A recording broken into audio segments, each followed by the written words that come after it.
I do want to have this discussion now in February because, as you know, in April, we will submit a budget to the council 75 days before the beginning of the fiscal year. And that budget really philosophically will include some things and not include some things. And we wanted to start with a conversation with you, today, because basically what we're looking at, as you know, is we're going to be doing more with less. And we're going to discuss why that is, what we plan to do, some of the long-term consequences of having fewer resources and so forth.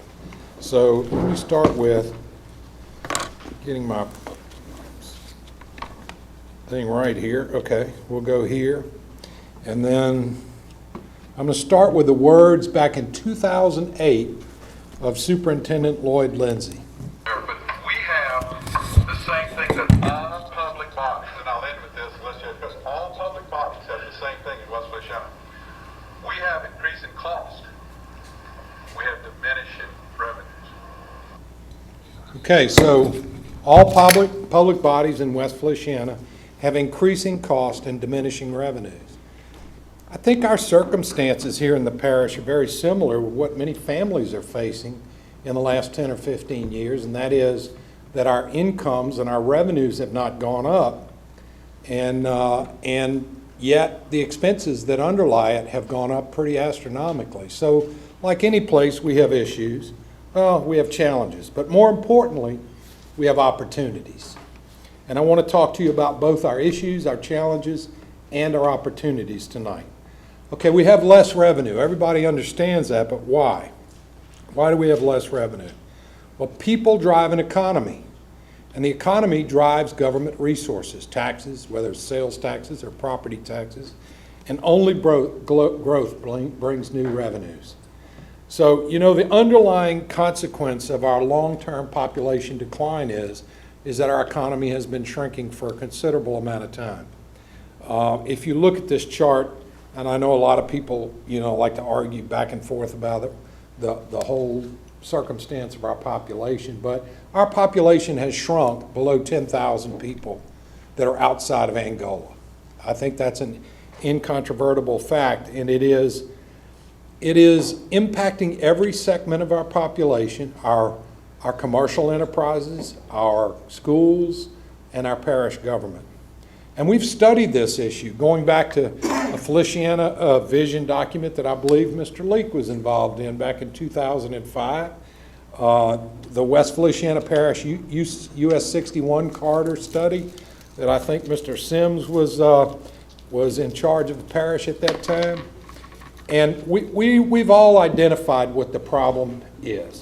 Quite simply, we don't have enough housing in West Feliciana to sustain a vibrant retail environment. And the opening of the bridge and the completion of US 61 have presented us with some opportunities, but the challenges are there as well.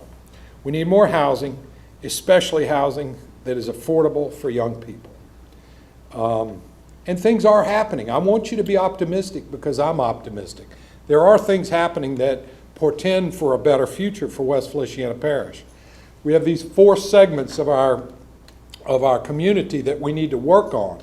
We have residential, we have commercial, we have tourism as a part of our overall economic development, and very importantly, we have the industrial sector. So I'm going to talk about that tonight. So one of the things that we set out to do 3 years ago when I took office is to what I call finalize planning and zoning rules.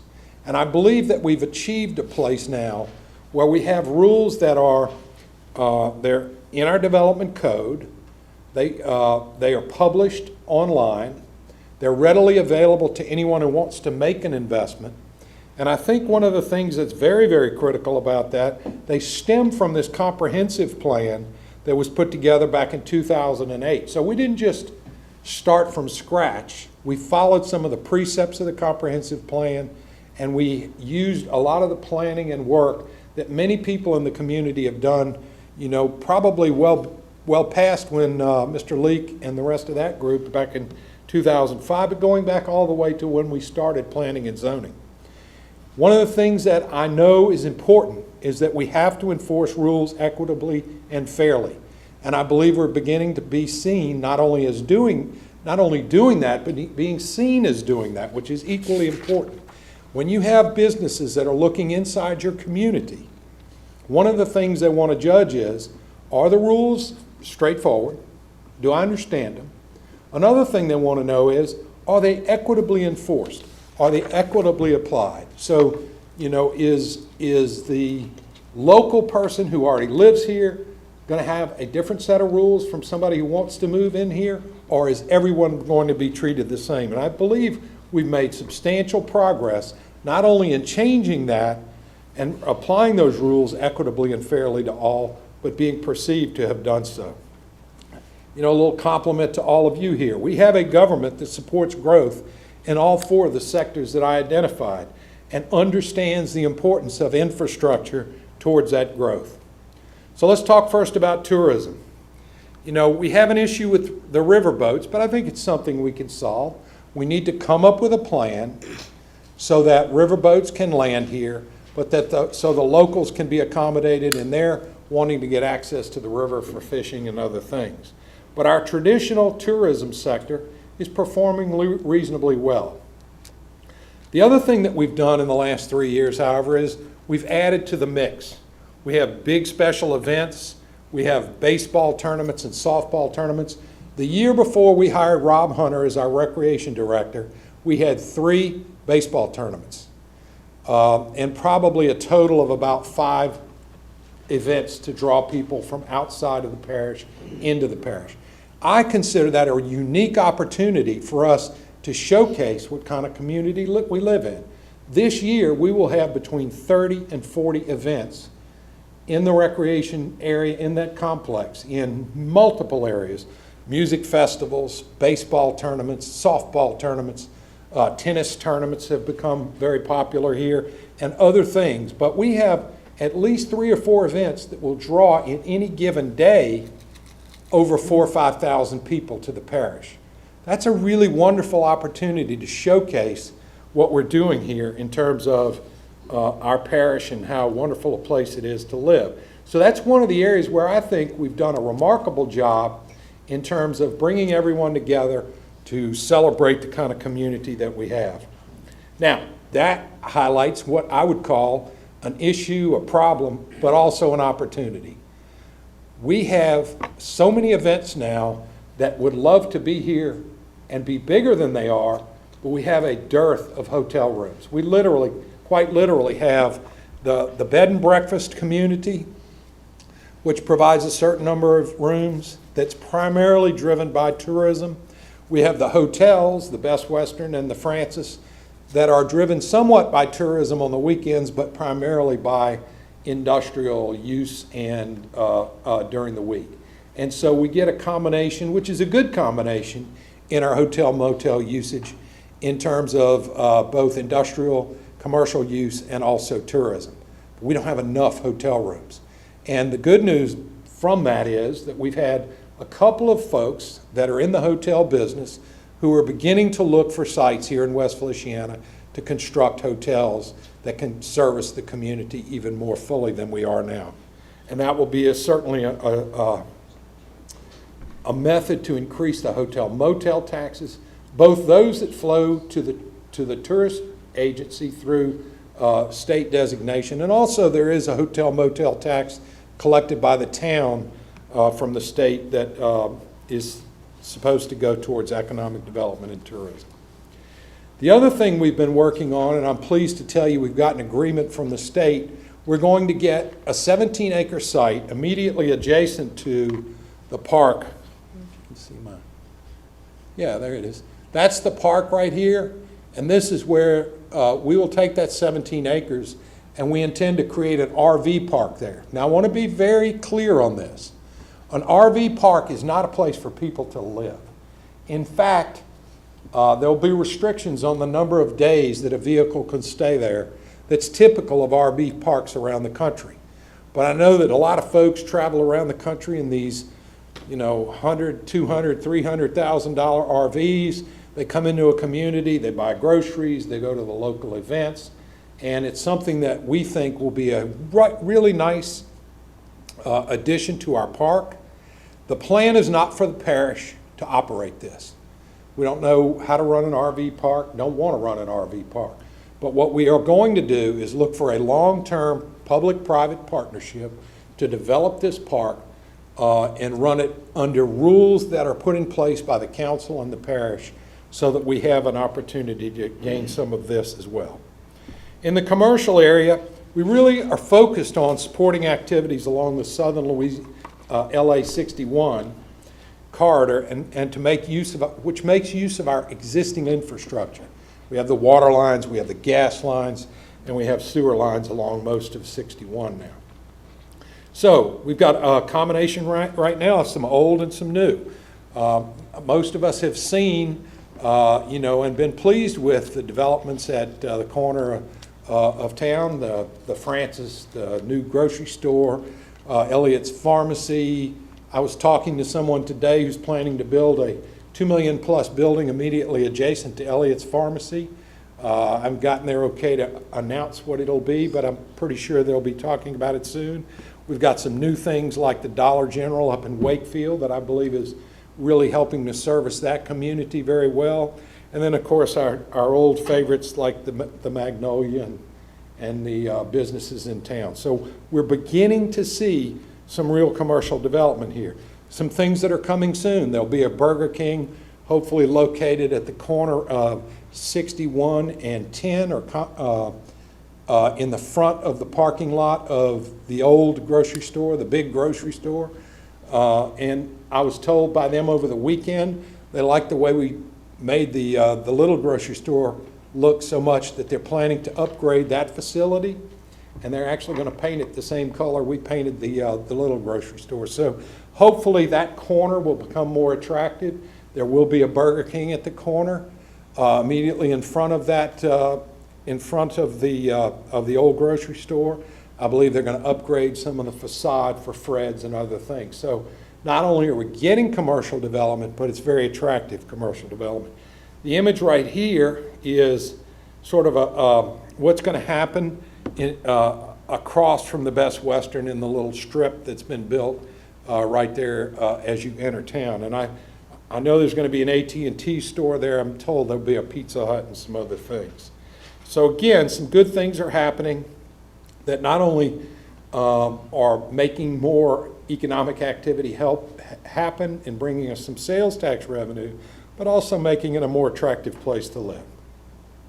Now here's where we really need to focus, the residential area.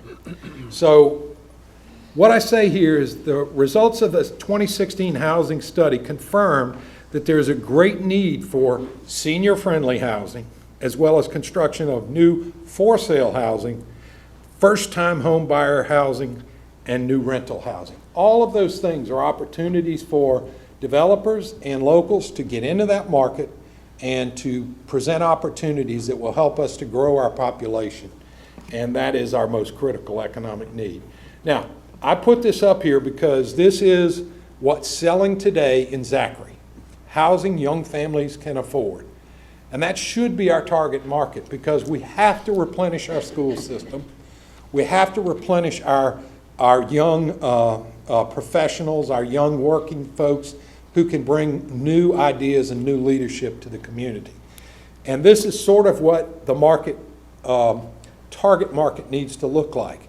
It's a 3-bedroom, 2-bath, $182,000 house at about $121 a foot, which ends up about a $1,000 monthly note that a teacher and a fireman could afford, to roughly 1,600 to 1,800 square feet, mid-range of 213 plus or minus 1,000. Price per square foot goes down a little bit there because some of the extra footage is bedrooms, and so the average price goes down a little bit, and the monthly note of about $1,140. That's what's going to attract young people, young families into our parish. And so I call it our target market. Okay, so recently we've had some subdivisions approved. Freeland Steps at the Bluffs is 130 lot. Their target market is 250 and above. Oak Run, which was approved a year or so ago, is 28 lots, 350 and above. Catalpa, which I think was discussed today, is a 9-lot, large estate lot subdivision. Cheval at the Bluffs is 11 lots. And then, of course, New Jerusalem, the phase 1, 13 lots is sold out, and I believe they're proposing to add 40 lots to that in the near future. So some good things are happening there in terms of the availability of housing in the parish. So this is a picture of the school board development that we detailed Jim Ferguson a couple of years ago to work on the old high school, elementary school site that is now under contract and about to get its final cleanup. Part of the reason we bought the social services building was so that those entities could move to a nice new facility and the school board wouldn't not be able to use their facility for residential development. This is, by definition, smart growth, because you're taking a 14, 15, 16 acre site in the middle of town that's already served by sewer, water, utilities in an area where people want to live because they want to be in town, a number of them, and you're infilling old spaces. And that is textbook definition of smart growth. So we've been pushing this. I use this design, which was something I found in the office when I first took my position, and it was one of the motivating factors for me to go to the school board and begin to try to work with them on getting this development done. This is something that I think we need in a big way. This was a development that was approved back in 2007, 2008.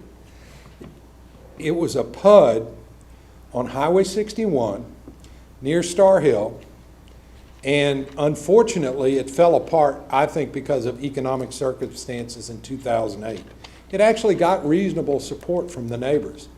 And the reason that I think it's such a beneficial type of development and the kind of thing that we want to focus on is it had a little bit of commercial up front. It had some multifamily housing up front. It had lots going back that were smaller on the interior and bigger on the exterior. And it was a big development. This was a huge development for an area like ours. I think that it's the kind of development that I know that our economic development expert is working on, and I've been trying to get developers to come up and look at, because here's the benefits to something like this. If you're in Star Hill, your commute to downtown Baton Rouge is about 25 minutes. That's an enormous advantage that we have, because as somebody who commuted to downtown Baton Rouge for a long time, I can tell you that one of the benefits of living here and working there is that you sort of release all the tension when you cross Thompson Creek, you know, and I really believe that, and I believe that's super attractive to people. And I also believe that the school system here, you know, gives an advantage to a family with 3 children going to private school in Baton Rouge can pay the note on their home here with the tuition they're currently paying in Baton Rouge. And there are many, many people who would rather be in a public school environment than a private school environment. And so I think it's a very attractive thing. This is something that we're working on as well. So residential development, we've identified 5 tracts with potential residential development attributes. As you can look at the list: 200 acres, 400 plus acres 1 mile south of St. Francisville, 120 acres north of Thompson's Creek, 80 acres a half mile off 61 on 966. Now, let me say this, because we went through an enormous controversy when we went through the process of approving, I can't remember the name of it. What was it? Oak something, Jim? Oak, you know, because it was not on a main artery. You know, it was on 965 or 966. And I get it, okay? People want to live in the environment that they're living in now. But personally, I think it's worth having those kinds of developments if they meet the rules. And that's our commitment, is to bring those forward for people who meet the rules. Would we prefer that they were on a state artery? Absolutely. Would we prefer that they didn't dump traffic out into some of the more rural roads? Sure. But we don't get to choose that. The driver of choices like that, I think, necessarily stems from the economy and the people who are making the investment. Okay, on the industrial side in the development area, we've got the 1,250 acres at the West Feliciana Industrial Park on 964 and 10. We've identified some other, there's 73 acres at Princeville, Canning Company down in St. Francisville. There are other acreages in the parish, and we're continuing to work those as well. So in the industrial area, as I mentioned, this is the industrial park that we now own. We're about a month away from having the certification process completed, and we've already begun the process of looking and talking to prospects who are interested in locating at that facility. So what are our industrial and business targets? Metal fabrication, warehouse, and distribution. Why warehousing and distribution? Because they don't get tax exemptions for the first 10 years. They pay taxes from the date it opens. Process industries and sectors that service existing regional manufacturers. Again, those are companies that remanufacture. Some of them are simply distributors. Some of them are companies that service and support the bigger industries. And one of the consequences of having a big company locate is there'll be lots of little guys that come along with them that do most of the employment. So that's part of our strategy to bring industrial development to the parish. Okay, now the tough stuff. What resources do we have to keep moving forward? Y'all have all seen this chart. I put new colors in today because I wanted to juice it up a little bit. But you can basically look at that and say, that goes back to the first year, 2 years actually before the nuclear power plant came online. And for those of you who are old like me, you probably can't see the numbers. But basically, we've been at or below $300 million in assessed value for the parish ever since the nuclear power plant came online. If you look at the blue, you can see what's happening. The assessed value of the nuclear power plant gets smaller every year. And although we've had some growth in other sectors of the economy in terms of property growth, it really hasn't kept pace with the growth in the cost structure of running our government or operating our parish. And I think it's very dramatic if you look at this red line. That's buying power. That's the buying power that the parish has based on application of inflation and the cost of living. So today, we have about 64 cents for every dollar we had in 1997. That's our buying power. And albeit that results in what we have to try to achieve as a parish government. We are expected by the public, and I think reasonably so, to do more with less. And that means we've got to do things probably a little differently than we've done in the past. So our property tax issues are pretty simple. We have a declining base. More importantly, and of greatest concern to me, is when I was in the venture business and analyzing companies, there was one thing that you would determine that would make any professional in the venture business turn away. And that's what's called a customer concentration issue. How susceptible is your business to losing its biggest customer and becoming insolvent? Now, I hadn't thought of it in these terms because I'm not analyzing West Feliciana. Until recently, someone scared the devil out of me.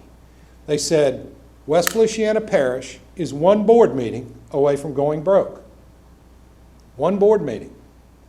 Because if Entergy decides to close the facility here, because of the way it's appraised on a business unit valuation basis, which means they appraise not the value of the structure, that's one of three elements, but what's its worth as an operating entity? How much cash flow does it generate? Well, if it's not operating, it's not generating cash flow. Now, I don't want to labor this. I don't want to belabor this because Entergy is scheduled to continue until 2025 under its current operating license with the NRC. And I remember thinking a few years ago, well, that's way down the line. It's less than 10 years down the line now. It's 8. And they have indicated, I personally track all of their filings with the NRC to keep an eye on, any potential problems or economic liabilities. And so I track this pretty carefully. They have indicated that they're going to extend, but they haven't extended. Now, indication that they're going to extend might make us feel a little better. But they did the same thing in Vermont. They indicated they were going to extend the nuclear power plant in Vermont, and in fact went further there. I think they actually applied, and then they closed it down. They have closed 3 nuclear power plants in the last 4 or 5 years. Entergy has. And the reasons are not because they're mean guys. The reasons are that one of the negatives to the growth in the oil and gas industry because of the diminution in the value of oil and gas is that that's the fuel stock for a lot of power plants. And if you're competing on a market basis, that is, the market decides which energy source it wants to buy, then you want to be in gas and you want to be in oil as your power source.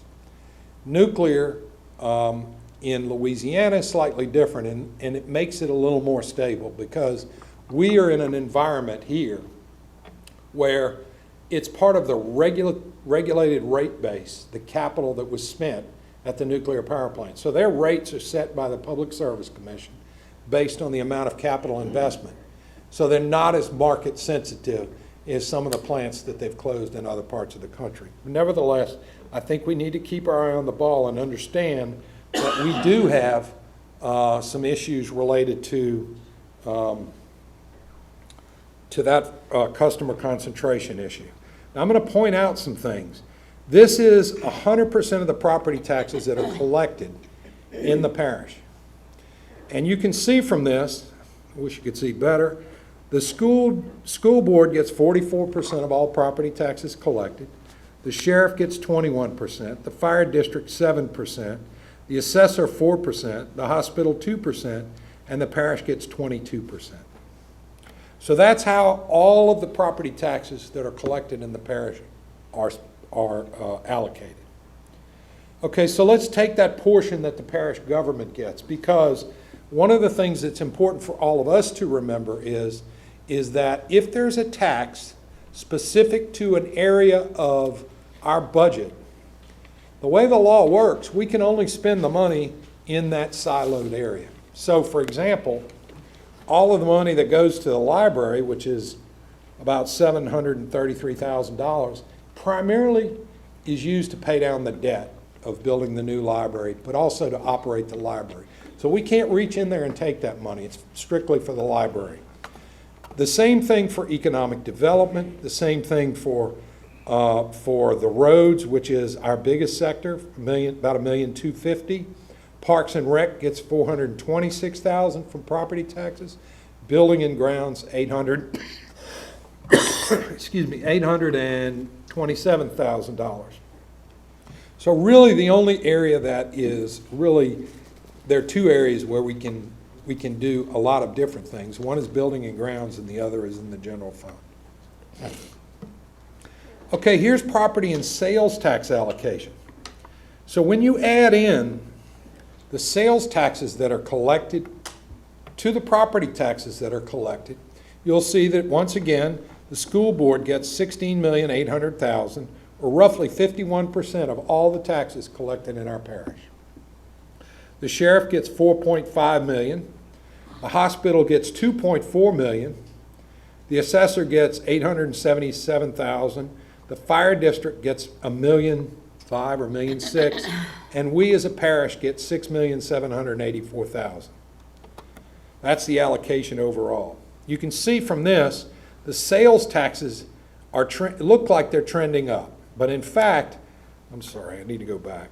In fact, in this year here, 2012, we passed a 1-cent addition to what the school board collects.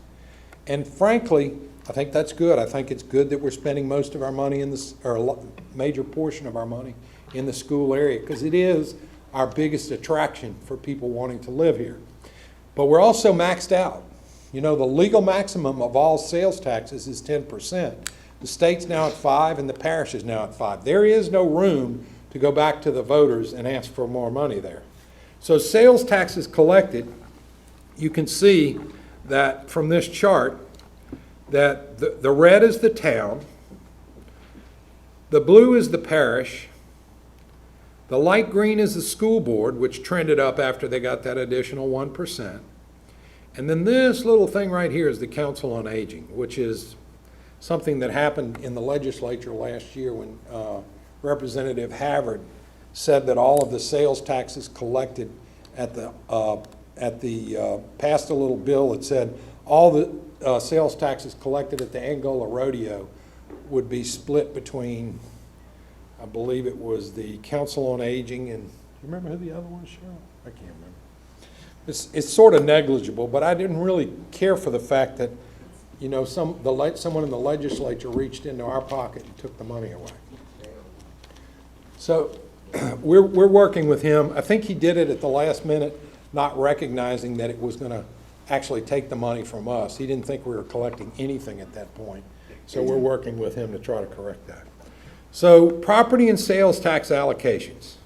If you look at this, this is basically the growth that we've experienced and what each entity gets. And if you look at the parish, we're at 6.4 in 2012, we're at 6.8 in 2016, and I would dare say 100% of that increase comes from increases in the sales taxes, which goes back to things like the Francis and the grocery store and other things. So 1% parish sales tax that's collected inside of the town of St. Francisville that goes to us. There are some things that it goes to other than us being the parish. Half of that money goes to the hospital and half of it goes for garbage collection. That's the only use that we can use that 1% sales tax on. We're not permitted to do anything in roads. We're not permitted to do it. We can use that for garbage collection. And it's a good thing because our garbage collection is probably going to go up. The other half goes to the hospital. 2% parish sales tax outside of town is allocated a little bit differently. You can see that the hospital gets 50%. Garbage collection drops to, what is that, 25%. Social services gets 4%, about $100,000 a year. And then this 21% goes to recreation. So that's where a big amount of our recreation budget comes from. If you look at this parish sales tax allocations, you can see social services, parks and rec is the green, garbage collection is the orange, and then the hospital is the blue. So what are we going to do and how are we going to pay for it? That's kind of where we're going with this presentation tonight. Number one, I think the lesson that we need to take on board and the things that you hear and I hear when we talk to the people in the parish is they primarily want us to do public works and do it well. And we need to do, in order to do that, we have to anticipate and execute public works timely. So what does that mean? Well, the water department, let's start with the water department. The water department averages $1.5 million in annual revenue. There is no tax-based funding source for the water department. All revenue is customer fees and is based on usage.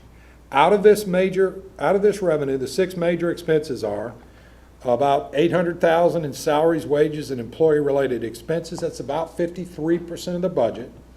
$286,000 for debt service, $110,000 for utilities to run the pumps and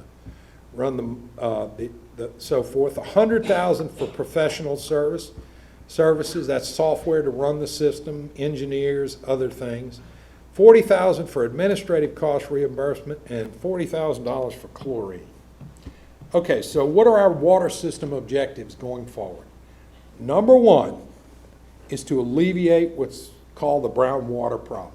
Everybody's gotten a phone call on this council. I know I have. What are y'all going to do about my towels? They're brown. My sheets, they're brown. Well, first of all, brown water is annoying, and it is occasionally costly if you have to replace things that you washed in brown water, but it is not dangerous. It's not harmful to you. It's basically magnesium that settles in the system, and when you agitate the system, it begins to float again, and it comes primarily on areas where we have either dead-end pipes that go out and end at somebody's house, and near the end of it, they're going through bumps and dips, and so the lower areas, the water tends to settle, the magnesium tends to settle. Okay, so that's our number one objective, is to alleviate the brown water problem, because it is annoying. The second is to increase the flow to meet demand.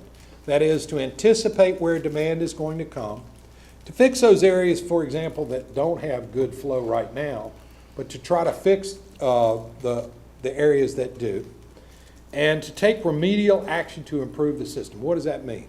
Well, over the years, that system has been either neglected or abused in a couple of different and important ways. One is the maintenance hasn't been done properly, maybe ever. I know people will tell you, oh, we cleaned this tank and we cleaned that tank back 15 years ago.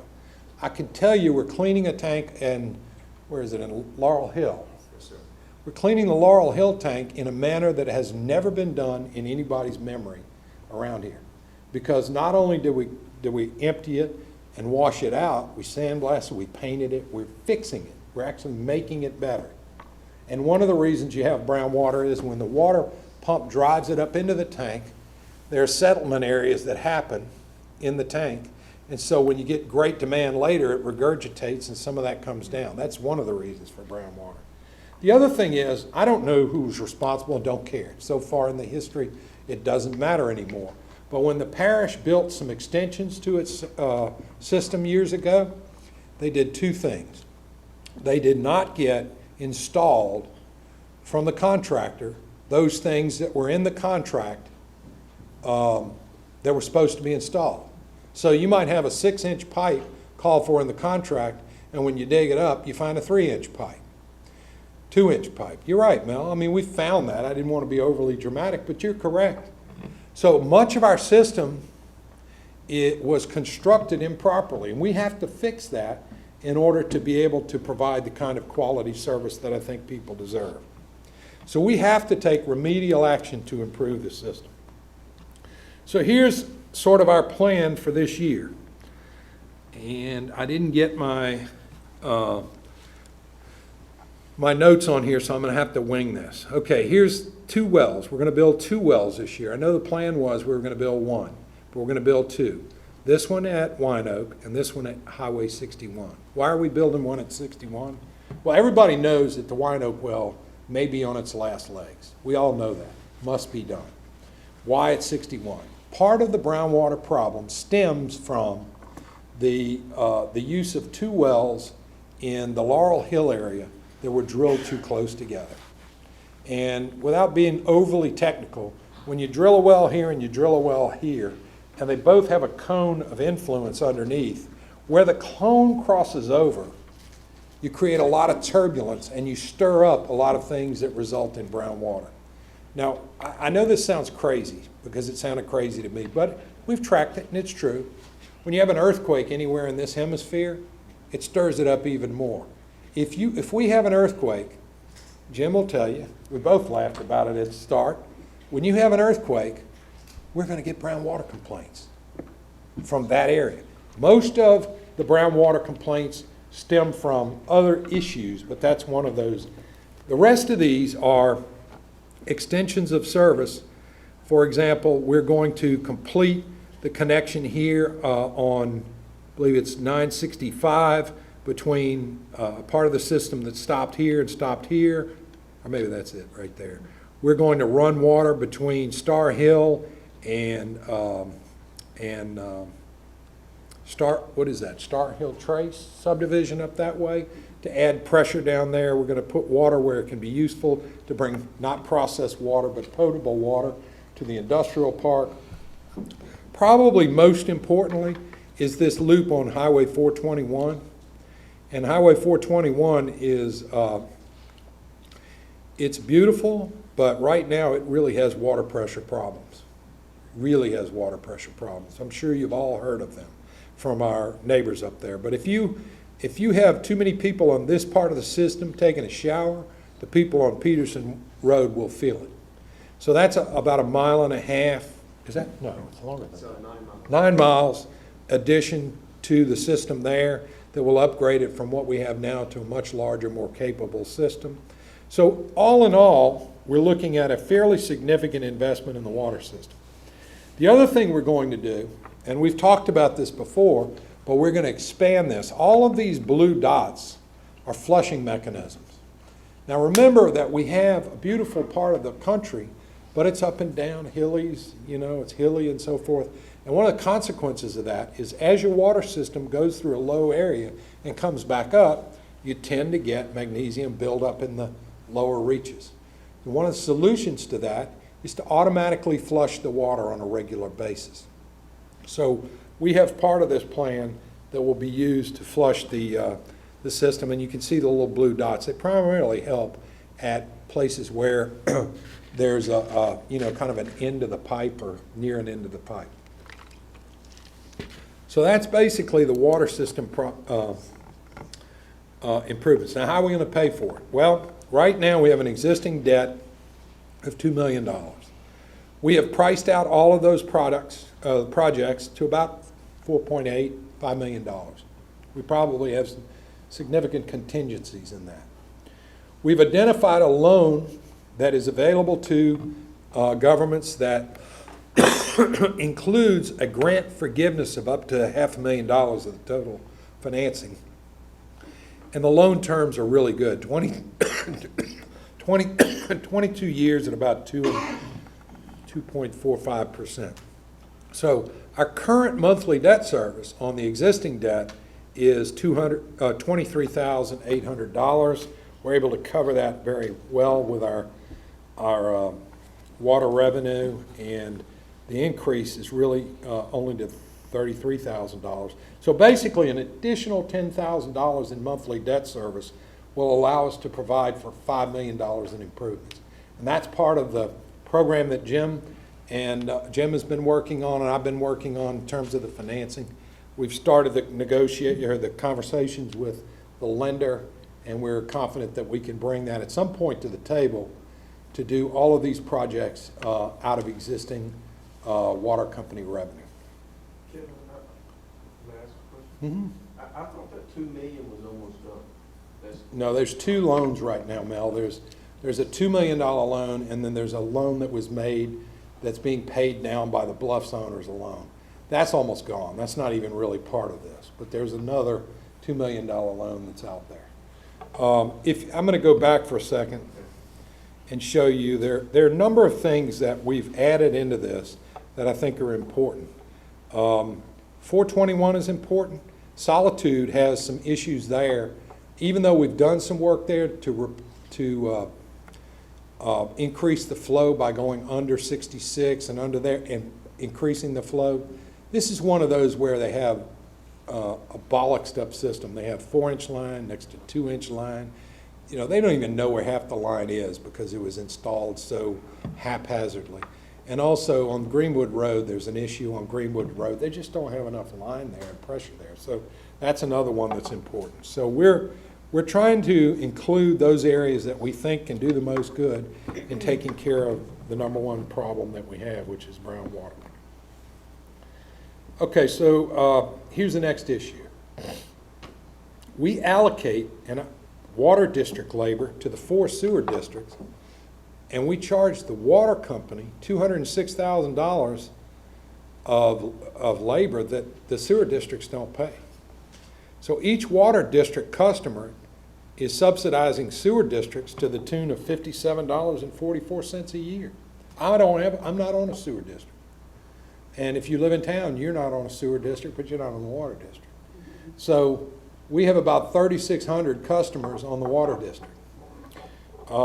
And out of the water district fees that we're collecting, we're using $206,000 worth of labor to support the sewage systems. So we have objectives there. First and foremost, We are going to account for system finances, sewer system finances accurately. Second, we're going to try to put each system on a sound basis. I will tell you that's going to be exceedingly difficult, and you'll understand why when you see some of the numbers. And the next thing we need to do is, at least in the Independence area, we need to significantly increase the sewer users. So let's walk through this very quickly. Hardwood has 121 users. Their fee in Hardwood is $18 a month. That creates $26,000 worth of revenue. They have labor, $48,000, depreciation, $5,400, et cetera, et cetera. They basically lose about $41,000 annually on the Hardwood system, or about $3,400, and that's about $25.41 per user in the Hardwood system. The Independent system is slightly different. There's 135 users. We charge them $35. So the fee income is $56.7. The debt service and the labor and the big issue here is depreciation because it's a new system. But those of you with accounting experience know that depreciation, although it's a non-cash item, is real. It's the decrease in the value of a system or an equipment or whatever you're talking about that's going to eventually have to be paid in the form of a new purchase. So really what we're doing right here now is we're losing about $43,000 annually at the independent sewer system, which works out to, on current users, about $26.76 each. Here's the thing. This is the one system where we can see a way to solve the problem that doesn't involve charging people more. And that's because while we have 135 users, it has greater capacity than that. Here's a different one, Solitude, 203 users. They're already paying $35 a month, and they're losing about $37.58 a month. But that includes, not considering depreciation, and about $65 a month, including depreciation. When you say they're losing, you mean that It means we're spending more on operating that system. Instead of 35, you're spending 35 plus 37? Yes. So you're saying their monthly And fee how do we? 60 or I'm not saying their monthly fee should be 70 because that's not a reasonable fee. But what I'm telling you is that we're subsidizing those 203 users to the tune of $37.50 each per month. Okay, that's what I was trying to. But we're going to go into market data that shows you can't double the cost of that. It's not reasonable. Okay, and then you have Turner, which is a little subdivision in the Solitude area with 62 users. And actually they pay $24, and so basically their shortfall there is about, $850 a month. That's a system where you might be able to raise rates and get to break even. So here's the thing. You have, in one system, you have 203 with a $35 or the $35 fee, and we lose 37. That would be a $72 fee increase. We can't do that. Another would be 61, et cetera, et cetera. So let's look at this. What can we do? Well, the industry average, as determined by the PSC for sewer user fees, is $35 to $45. We're not far off of that in some of these districts. Look, there's 235s. We're at the low end. We probably ought to consider some increase to help offset the loss. But in Graham Road, which is a private development, and Mel, because we worked to try to get that back up and running when it's a private development, they charge $38 a month because that's the going rate for most of these systems. So somewhere between 35 and 45 is sort of the market for what you can use sewer fees, what you can collect in sewer fees. Okay, let's move on to the road barn. I don't have a solution for the sewer district, but I want you to consider the fact that we probably need to look at sewer user fees at some point during the budget process. Yes. What happens instead, I never have really understood why we have all these different deals and everybody paying different when they're all, it's all for the same price.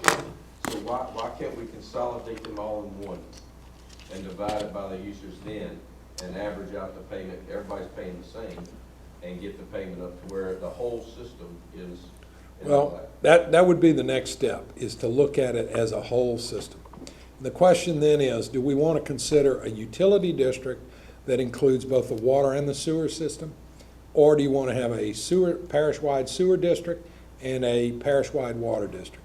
My preference, frankly, would be the second, because most of the parish uses their own sewer systems, and we haven't seen enough development to justify having a parish-wide.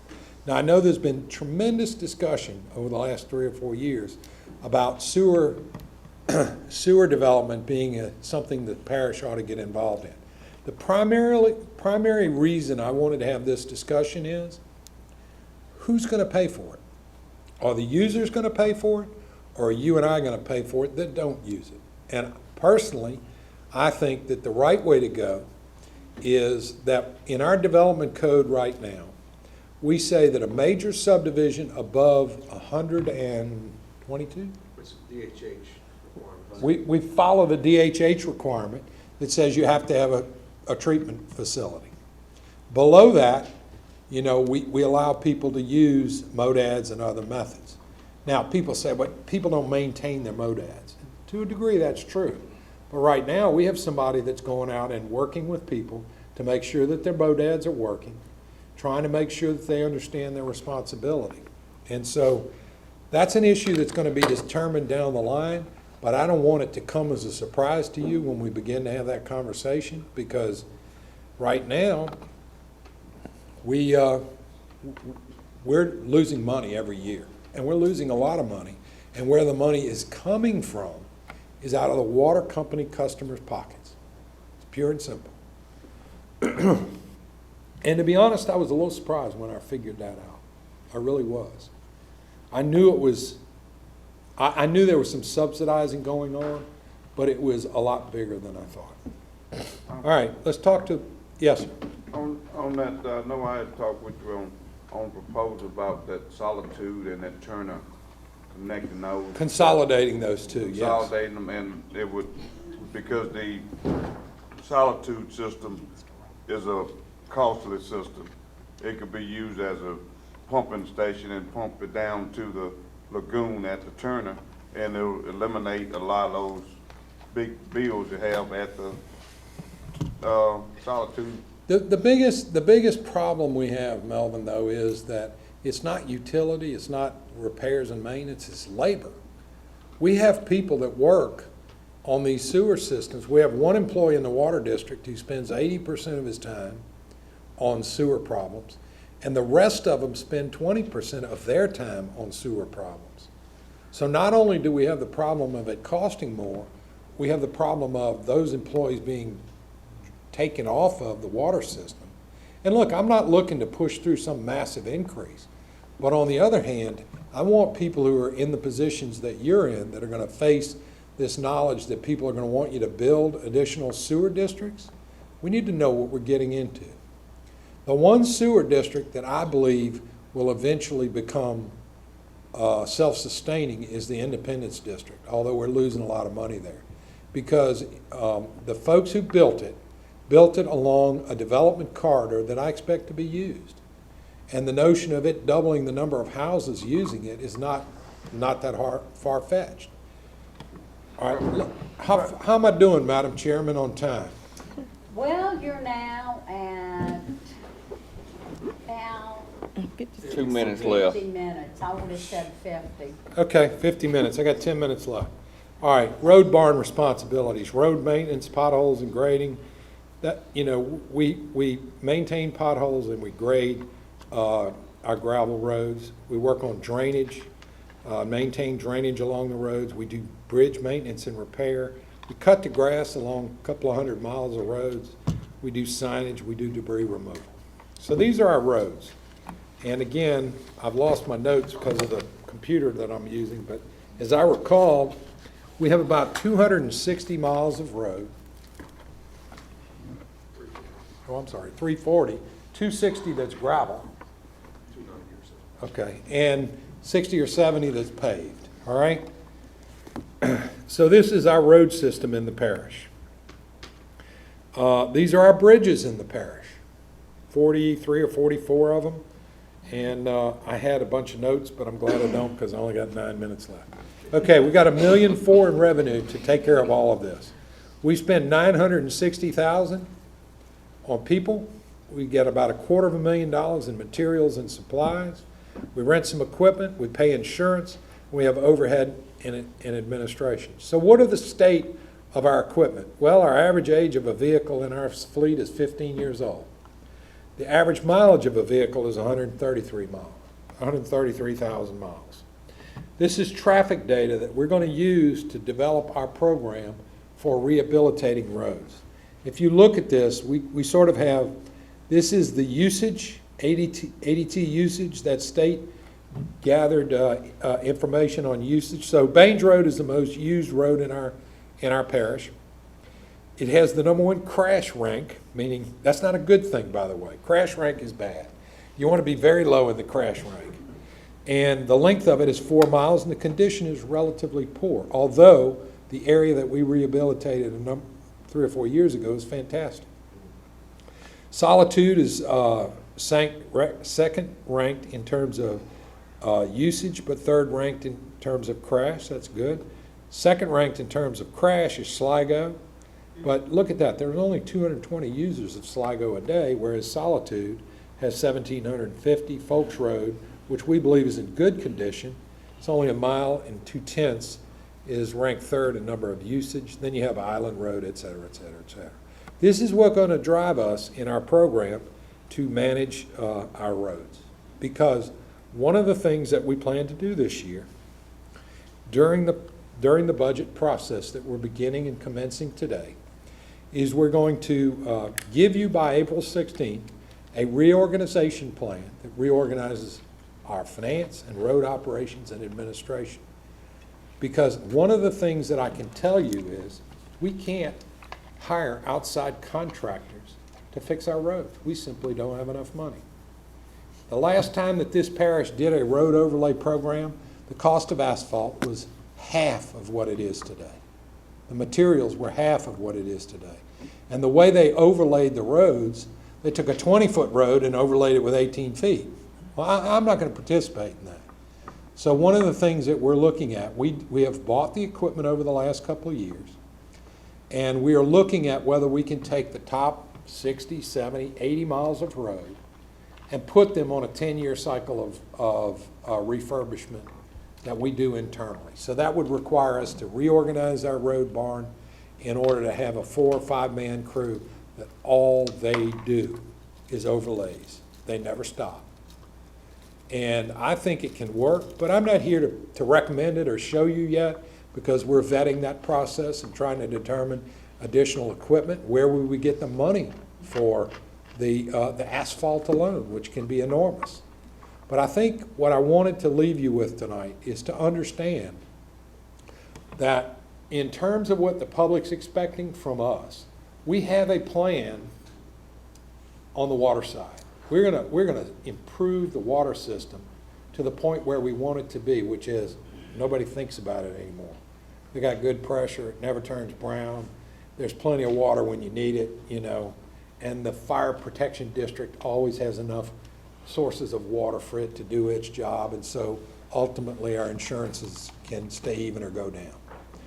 We don't have the same kind of opportunity on the roads because our sources of finance are that we get, I believe it's 50% of 8.89 mils is what we have for the road crew. So that's where we get the $1.2 million. And unless we gain the confidence of the public, which I don't believe we've done yet, we're not going to be able to go to them and say, we want to keep doing this. And so what our plan will be for this year is to begin a process using our existing resources. We do have some funds in our LAMP account that have been saved over the last couple of years to buy materials so that we can begin to show the public we're capable of doing a professional job of overlaying our roads and striping them and signing them and using not just our own resources, but going to places like the state to get DOTD funds and help and so forth. I know I mentioned earlier that Jim went and found a grant from the DOTD. We're going to do a lot of striping and signage on a number of roads this year. But it's my belief that we need to have a consistent program to overlay the 80 basic, what do you call those roads? What'd you say today? They were identified back in the old plan as connecting roads, connecting arteries, In need of rehabilitation. the connection. Rural connectors. Rural connectors. The rural connectors in our parish, the roads like Audubon, Joe Daniel, Sligo, Solitude Road, those roads that interconnect the community, that we can have a consistent, 8 or 10 year program. We can begin that process for a year or two, and then perhaps we'll go to the community and say, look, we can do better than this, meaning we can do more if we had a dedicated fund to buy supplies and materials strictly to expand our overlay program, such that every 6 to 8 years or 10 years, we can overlay the entire connector arteries in the parish.